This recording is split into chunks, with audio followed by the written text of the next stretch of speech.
When I was 27 years old, I left a very demanding job in management consulting for a job that was even more demanding, teaching. I went to teach 7th graders math in the New York City public schools. And like any teacher, I made quizzes and tests, I gave out homework assignments. When the work came back, I calculated grades. What struck me was that IQ was not the only difference between my best and my worst students. Some of my strongest performers did not have stratospheric IQ scores. Some of my smartest kids weren't doing so well. And that got me thinking. The kinds of things you need to learn in 7th grade math, sure, they're hard. Ratios, decimals, the area of a parallelogram. But these concepts are not impossible. And I was firmly convinced that every one of my students could learn the material if they worked hard and long enough. After several more years of teaching, I came to the conclusion that what we need in education is a much better understanding of students and learning from a motivational perspective, from a psychological perspective. In education, the one thing we know how to measure best is IQ. But what if doing well in school and in life depends on much more than your ability to learn quickly and easily? So I left the classroom, and I went to graduate school to become a psychologist. I started studying kids and adults in all kinds of super challenging settings.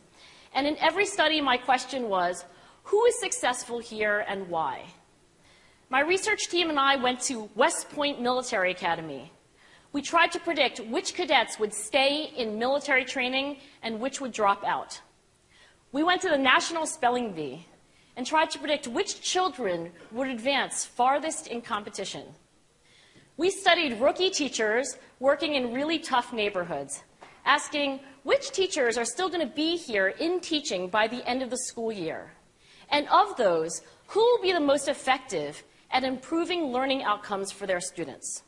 We partnered with private companies asking which of these salespeople is going to keep their jobs and who's going to earn the most money.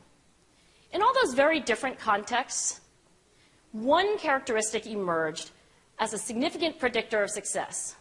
And it wasn't social intelligence, it wasn't good looks, physical health, and it wasn't IQ. It was grit. Grit is passion and perseverance for very long-term goals. Grit is having stamina. Grit is sticking with your future, day in, day out, not just for the week, not just for the month, but for years, and working really hard to make that future a reality. Grit is living life like it's a marathon, not a sprint. A few years ago, I started studying grit in the Chicago public schools. I asked thousands of high school juniors to take grit questionnaires, and then waited around more than a year to see who would graduate. Turns out that grittier kids were significantly more likely to graduate, even when I matched them on every characteristic I could measure, things like family income, standardized achievement test scores, even how safe kids felt when they were at school. So it's not just at West Point or the National Spelling Bee that grit matters, it's also in school, especially for kids at risk for dropping out.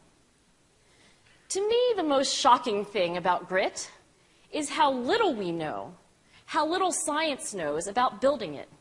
Every day, parents and teachers ask me, how do I build grit in kids? What do I do to teach kids a solid work ethic?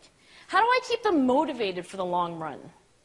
The honest answer is, I don't know. What I do know is that talent doesn't make you gritty.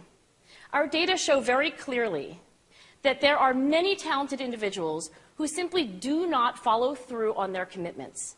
In fact, in our data, grit is usually unrelated or even inversely related to measures of talent. So far, the best idea I've heard about building grit in kids is something called growth mindset. This is an idea developed at Stanford University by Carol Dweck, and it is the belief that the ability to learn is not fixed, that it can change with your effort. Dr. Dweck has shown that when kids read and learn about the brain and how it changes and grows in response to challenge, they're much more likely to persevere when they fail because they don't believe that failure is a permanent condition. So growth mindset is a great idea for building grit, but we need more. And that's where I'm going to end my remarks, because that's where we are. That's the work that stands before us. We need to take our best ideas, our strongest intuitions, and we need to test them. We need to measure whether we've been successful, and we have to be willing to fail, to be wrong, to start over again with lessons learned. In other words, we need to be gritty about getting our kids grittier. Thank you.